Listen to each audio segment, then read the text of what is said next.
Hello and welcome to the Motivational Millennial Podcast, where we interview inspiring members of the millennial generation who are living life with a sense of purpose and achieving their dreams. I'm Blake Brandis. I'm Ivy LeClaire. Our motivational millennial guest today is Patricia Echeverria. Patricia is a transformational coach and creative catalyst.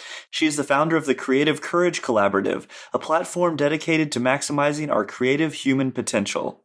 Her passion for design and social impact has led her to create global projects including a conflict resolution scheme at the Korean demilitarized zone, the redesign of a rural Indian village, a library of the future in South Central L.A., Design Your Life workshops for college students, and most recently, the Creative Courage Summit, which I had the pleasure of joining her on. Patricia currently works with inspired individuals who want to turn their visions into action. She helps them to overcome fears, limitations, excuses, and blocks so they can finally turn their most outrageous and inspiring creative ideas into reality. Patricia, welcome to the show.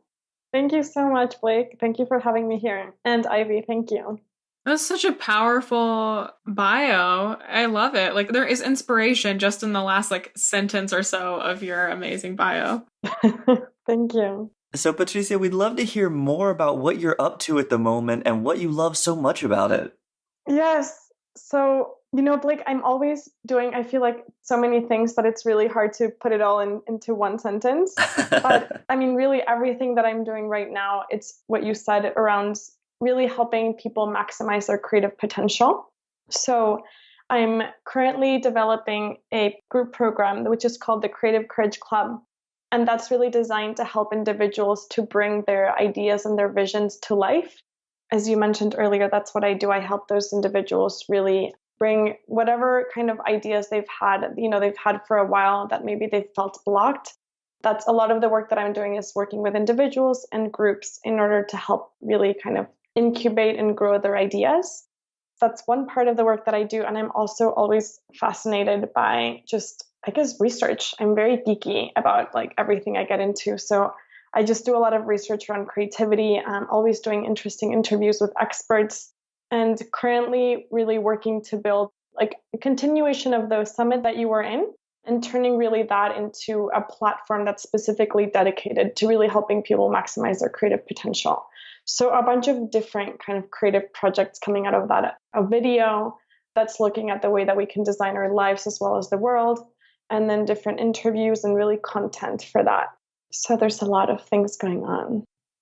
I love that. And I love your vision for helping people tap into that creativity.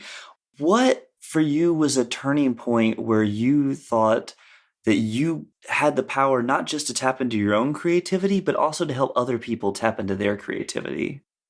It was definitely a process, but I would say that a really huge turning point for me was when I got this dream job right after college. I sort of thought I was set for life. As soon as I got this job, just a few months later, I was incredibly disappointed.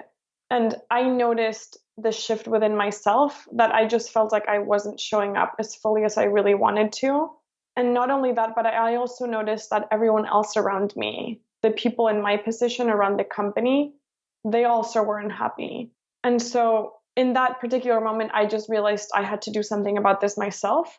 But I think in really every job that I've had, I've also always really noticed that when I showed up, feeling unhappy, I always noticed my coworkers and my peers really showing up in a very similar way.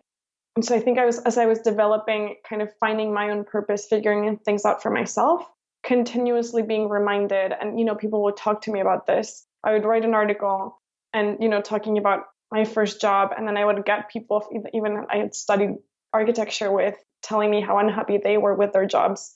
The more that I began to explore in my own journey, I would get people literally coming to me and telling me their stories of, unfulfillment, or their stories of trying to find something that felt more meaningful for them. So I think it happened sort of naturally. Appreciate that you use the word courage in just the work that you do. It just puts it right out there, creative courage, because it really does take that to create the life that you want. What does courage mean to you, and how have you seen that really show up and take an important place in your life? So courage, as you may or may not know, it comes from the Latin word really comes from heart, cur meaning heart. And so for me, that was a really beautiful and pertinent word because in some ways it's like if we have big and beautiful visions, most often they're so incredibly uncomfortable and difficult that it requires a lot of courage and a lot of strength. And I just love that the strength that really comes from the word courage, it's a strength that's coming from the heart. I think that's really key in us as a generation and in the world, really stepping more into the visions that are coming from our heart and into places of discomfort. Just the idea that we can derive a certain strength that's required to change our lives and to change the world, really from a place of, of truth. And that connection to the heart, I think, is really important. Where is an area of your life where you've had to be courageous and come from the heart to overcome something that's been blocking you? I think in so many different moments. I guess to me, the opposite of being courageous is really doing what you think you're supposed to do. And so I think any moment that, even from that first job where I thought that was what I was supposed to do, there was a moment of recognizing what was really true for me, which was very different from what the world was telling me I should be doing. And so even that moment where I decided to come back to LA, and I wasn't really sure why, it didn't make sense. But there was a part of me that was following my heart, my intuition, some sort of an abstract guidance to go back to LA.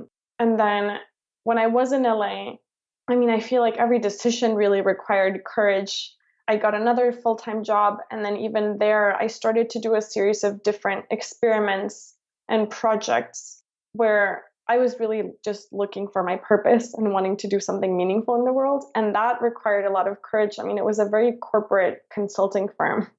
So I ended up going to the partners and talking to them about social impact. And I think, for them, it was something very new. And I started talking about this to my coworkers. And it was something that was very out of place now that I look back on it.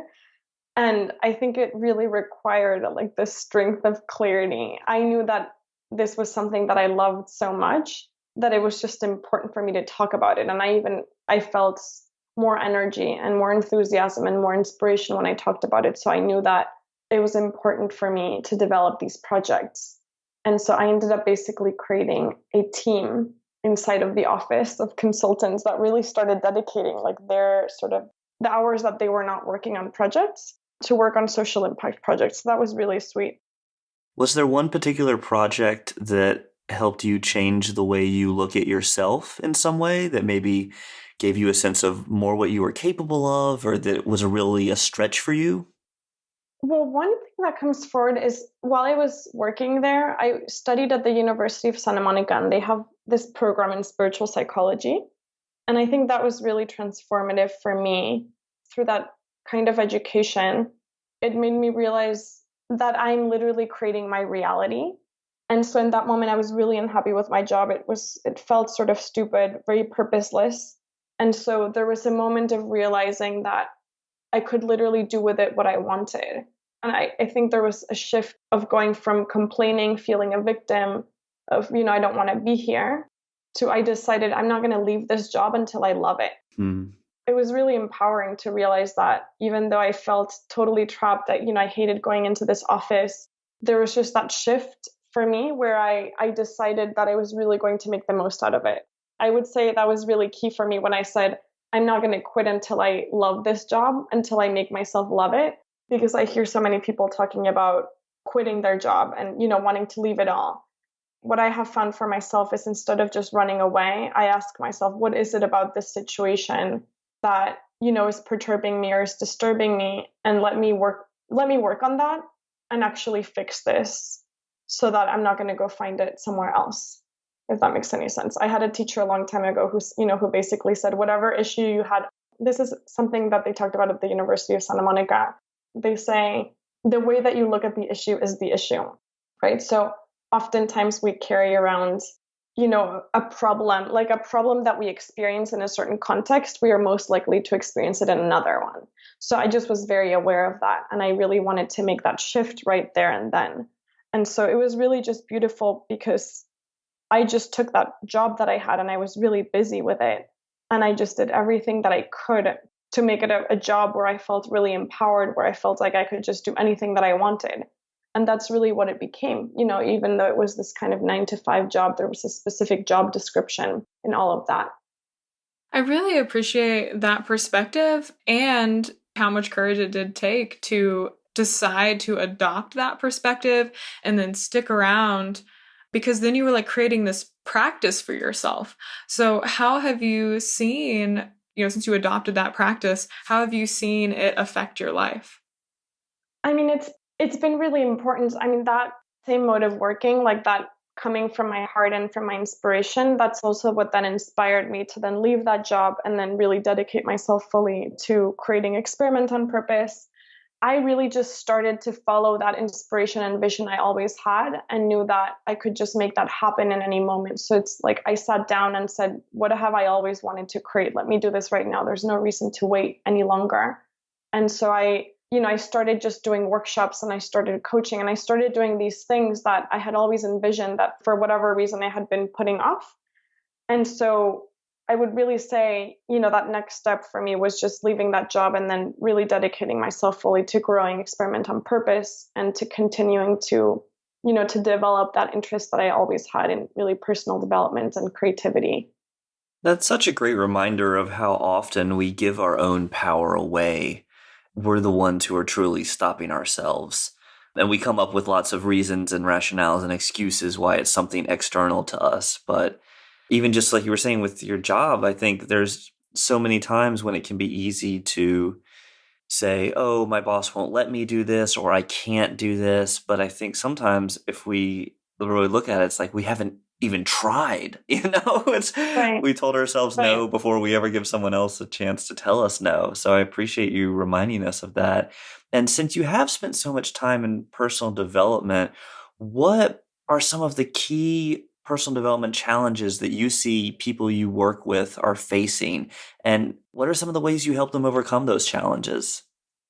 Well, like you said, I think it's really just that we stop ourselves, that I do think that millennials particularly, they have a pretty clear vision of what they really want.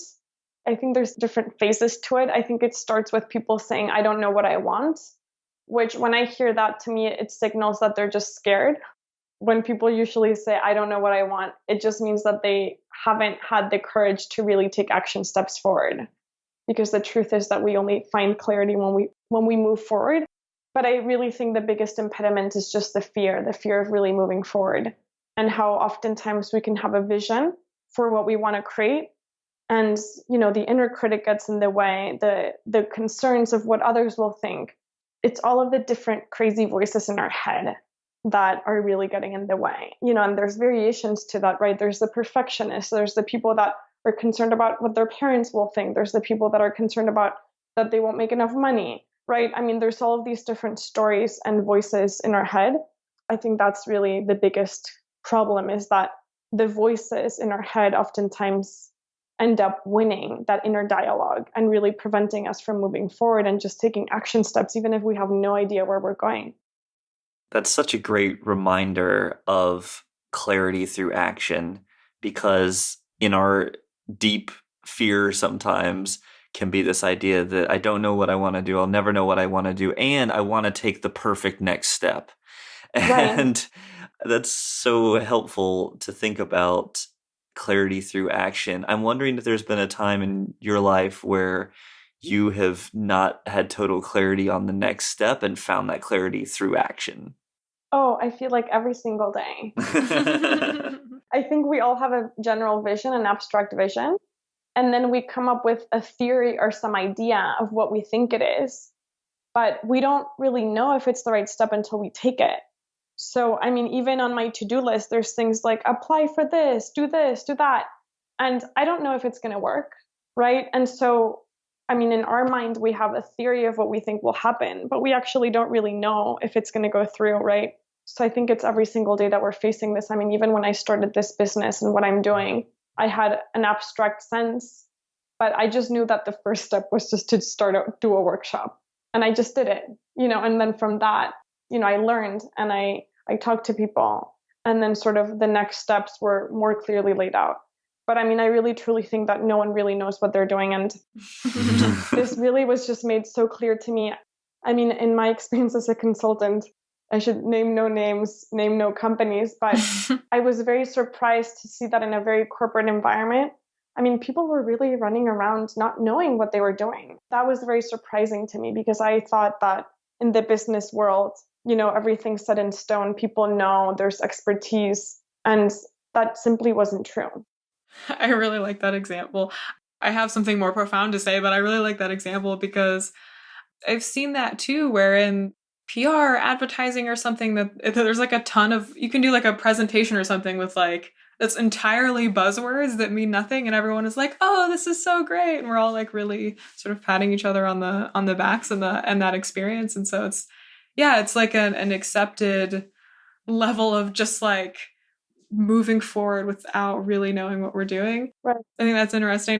But, the thing that really stands out to me or I find inspiring about what you're saying is I've been working lately to do what I'm calling imperfect action, like tons of imperfect action. I keep calling it that because it can be such a catch to feel like, yeah, you do have to know exactly the right path, but the only thing that's going to keep you from succeeding isn't necessarily the quote unquote wrong path, but it's just taking no action at all. It's just like freezing up. That's right. really the biggest thing. Right. And I should also say that I think this particular advice, I guess I'm saying it because it just specifically applies to me. I would give this advice to anyone who is an overthinker, overanalyzer, anyone who likes to figure things out. Like that's the advice I would give to them. If I'm talking to someone who doesn't think at all before they do, maybe I would. Okay, yeah. I mean, I have never seen anyone having a problem of like taking too much action and not thinking before they're doing. That doesn't seem like too much of a problem in my experience. And it's so interesting too, and this may just be a logical leap, but because I'm thinking the few people I know who I would say take a ton of action, but maybe need to slow down a little bit, ironically, they haven't spent a whole lot of time in the traditional educational system after high school. And so I'm wondering if it is something about higher ed that at a certain point you feel like you just can take fewer and fewer risks without being punished. Sure. And again, I'm sure everyone's experience is going to be different on that. That probably doesn't have any statistical, accuracy. But yeah, just thinking through how for our entire educational lives, we're told to do the right thing. And it doesn't matter how much action you take. If you still get the wrong answer, then you get a 0. Life isn't like that. Have there been some major challenges, or we could even call them imperfect actions, that you've taken along the way that actually ended up being a real help for you? So imperfect actions means that I'm doing an action and I don't know if it's going the right direction. Yes, exactly. More and more, I've decided that, I guess to me, there's no thing as imperfect, but what I've realized is that there's those moments of brilliance that I'll go hiking or something and I'll just have an idea like, oh, I want to contact Elizabeth Gilbert. And, those are kind of just far away ideas that for me, I used to think, oh, that's just a far away idea. I'll do that in 10 years or, 5 years once I'm more accomplished, more successful. But more and more now, I'm starting to just like grab those random thoughts and ideas that come to mind when I'm feeling inspired and hiking or something like that. I'll write them down and I'll add them to my to-do list. I think that's really the best example, is just even contacting people that are totally out of my community, out of my out of my kind of the people, my network, and even contacting them to do an interview or something like that, where I've just realized that there's no need to wait in order to do that. Yeah, because the worst thing they can say is no, and you just be where you are right now. So. Right. The worst is that, the assistant response. But I found that really liberating lately, to really know that I can take action on any of those random, strange, far away ideas that I have and to just do them. Well, that's a really great advice and perspective that you shared. Is there any additional advice that you would like to give to other millennials who are on a path towards this fulfillment and success? Yeah, I mean, I would just say don't wait. If you have a sense of what you want to do, then just start. Or even if it feels abstract, then literally just sit down, because some people don't feel clear about what they want to do. Then sit down and brainstorm. I think we all have an imagination that we can access, like that place of possibility. And it's just about sitting down and just coming up with one idea and simply following up with that. The more that we start to get those ideas that are more in alignment with purpose, or, with what we know to be true, or with what we truly want to create. So I would really just say don't wait and just do whatever you feel really inspired to do. Well, you're making me feel really inspired to take imperfect action right now as well. What would your imperfect action step be right now? Oh, I've been working on finalizing a couple motivational speeches with Ivy, and I feel like it needs to come out fully formed. And I think I really just need to embrace the draft and just get all the pieces out on the page or spoken, and we can rearrange them and work from there, versus feeling like I have to have the whole thing in my head before I even write a first draft.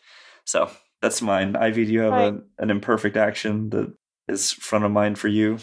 I mean, I'm thinking about the speeches too. So my imperfect action is to help with the draft. Awesome. Patricia, based on your experience, what unique challenges do you feel that millennials face? I was just writing about something similar to this morning. And I really feel like we are living a very unique moment in human history right now, where there's increasingly more and more economic uncertainty. There's less job stability than ever before. Politically, there's so much disappointment in the US, at least, from at least half of the nation. According to, I don't know if you've heard of Yogi Bhajan, he was the one who brought Kundalini Yoga to the West. But he talked about, and many spiritual kind of teachers throughout times have talked about this transition between the Piscean to the Aquarian age. And I think we're starting to really see a lot of those changes happening in our environment, which is becoming increasingly uncertain, chaotic. Even if you look at the statistics about the future of work, right? I mean, I think about 60% of jobs will be automated in the next 20 to 30 years. I mean, that's crazy. And so you mentioned education earlier. I think education is going to have to really, really shift in the next few years. I mean, I remember even when I graduated in the middle of a recession. And I graduated from a great school. And I was even surprised that it was difficult. For whatever reason in my education, I had been told, or, I had expected that it would be easy to find a job. And that simply wasn't the case. And so I think that, millennials and the following generations are more and more stepping into a world that is completely uncertain, where each individual is really having to create opportunities for themselves. They're not sort of handed to us. And so we have to create those opportunities. We have to, in some ways, fend for ourselves, but also fend for, the rights and fend for our beliefs, for what we truly want to create in the planet. That's where I think also creativity really plays such a huge role, that I think more and more the millennial generation and future generations are just responsible. We have to take choice and ownership over our own experience, as well as really the world's kind of well-being. And I find that that's really a huge shift from, what the situation was like, 10 years ago, let's say, for people entering, their kind of young adulthood. It's so true that with millennials, I mean, we're kind of raised with this feeling of we can achieve anything, just go for your dreams. Then the sort of subtle implication is that like with when you go to college and they're giving you job preparation and you're like thinking, okay, I'm going to go out there and just like get it and it's going to happen. It's like when we grow up, I'm going to just go out there and get my dream and it's going to happen. And it feels like somewhere you think it's going to be easier than it really is. And so there can be this real dissonance and like a hard time for millennials, because then they reach the quote unquote real world and things are harder, and then they can get disillusioned and disappointed and not want to move forward. And so I appreciate that you're taking the perspective that one of the things that does for millennials is helps millennials be more resourceful and creative, right? And creating what they're actually wanting to do. So those people who are really motivated and really excited, or motivated to get motivated, find those creative ways to actually achieve those dreams or get the job that they're really wanting. Right. That's really the beauty, I think, in some ways, yes, there's the challenges that not everything is given to us in a gold and silver plate. But on the other hand, it means that so much more is possible for us if we really want it, right? Technology really allows us, if you want to be a star, you no longer rely on Hollywood producers to tell you, to give you the green light. It's like you can just become one if you choose to do so. You have YouTube, you have social media. And if you want, you can make videos every single day. And, at some point grow your following and really create your own brand without anyone else giving you the green light. I work with a lot of creatives, and it's interesting that even actors here in LA, right? I mean, for the longest time, they really had to wait for someone else to give them the yes. And now that's just totally changed. I mean, now they can actually really create their career. And I think that just applies to so many different areas. Well, you've certainly given our audience a lot of encouragement and green lights today, and we hope that they will be able to feel that inspiration and move forward. Would you mind sharing with our audience where they can find out more about you and your work online? So, yes, so they can find me on www.experimentonpurpose.com, Experiment on Purpose. Also on Instagram, the same name, Experiment on Purpose. So for the next few weeks, I'm going to offer complimentary visioning sessions where I can sit down with people who have an idea or a sense of what it is that they want to create, and we'll sit down for 30 to 40 minutes to help them to create an actionable plan so they can do that. So if your viewers are interested, they can simply email me at patricia@experimentonpurpose.com, or they can book a time with me at this link, which is bit.ly/Creative Courage Club.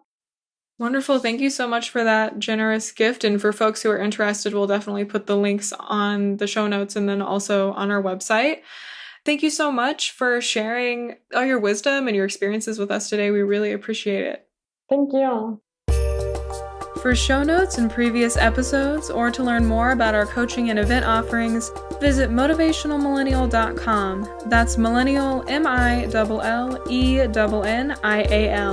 Keep in touch with us at facebook.com/motivationalmillennial. We'd love to hear from you. Shoot us an email with your thoughts, comments, and suggestions at podcast@motivationalmillennial.com. And tell us who you might like to hear from, or if you think you or anyone you know would be good for the show.